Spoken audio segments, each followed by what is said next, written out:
Isa khadruan jenimi. Bakka bantuni indake wani bantuni indabe. Ayye. Burre boju jesa amorati jai indabe. Ayye. Doma mucha saya tokko fidu makakhiyam fi indabe. Ayye. Ulena dantu male ya soddaho ijana bochu dabe. Jeni beyti. Ayye. Abo manguddo erkadu jeni khafitti ko dekne fi jana ratu makhanatti gayfati jani bek.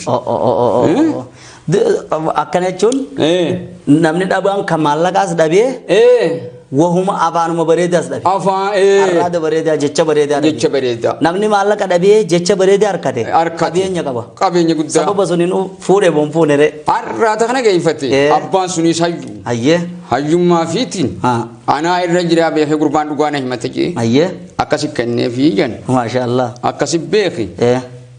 Isi sini dara abadneetiin gaaf tokko warra kiyya Nasraa Ibrahim jedhu wallolle. Waaya. Ni sokkiti. Haya. Akkasi eesumni kiyya intala eesumaatiin fuudhe. Mudassir naan jee. Haroo kireeta guutuu gartee naan jee. Haroo kireeta guutuu. Harkan jee yaa eesuma kiyya. Isii guutuu san. Luka soo guddaa tokkotti naqam mi'eessaa jee. Ni mi'eessaa jee. Mi'eessaa jee. Mi'eessuun jee yaa eesuma kiyya. Manguddootti ergadee manguddoo bakka san jirti beek. Nadaga jee eesuma kiyyaatiis. Teefittee mi'eejee. Ayyee. Ani saruma khurreeta guutuu san godhi jee. Deema godhi isiisan. Haya. Hargeessa luka tokkotti naqan hadheessaa hin jee. Hin hadheessu jee mokkam. Haya. Nasraa jiraaf hin hadhaata nama fiigaa. Haya. Isintu deema san hin jeeni.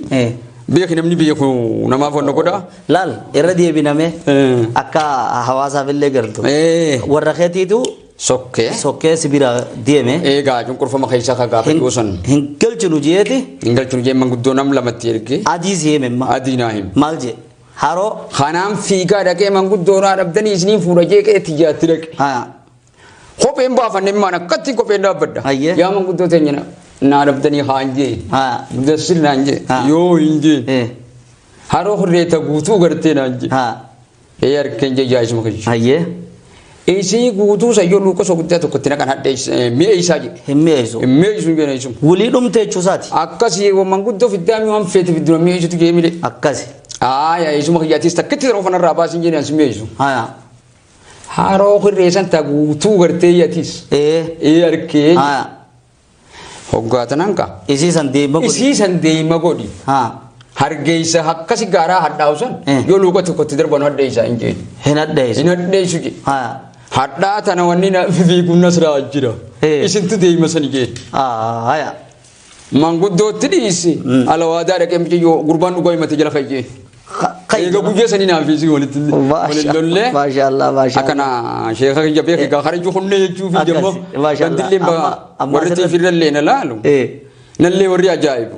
Silaa uumaa ajaa'iban takkatu dubbatanii. Eeggasi wadda ajaa'ibaan jirtu. Mee asirratti ani shuuma waan nyaadhu yeroo yattee jira.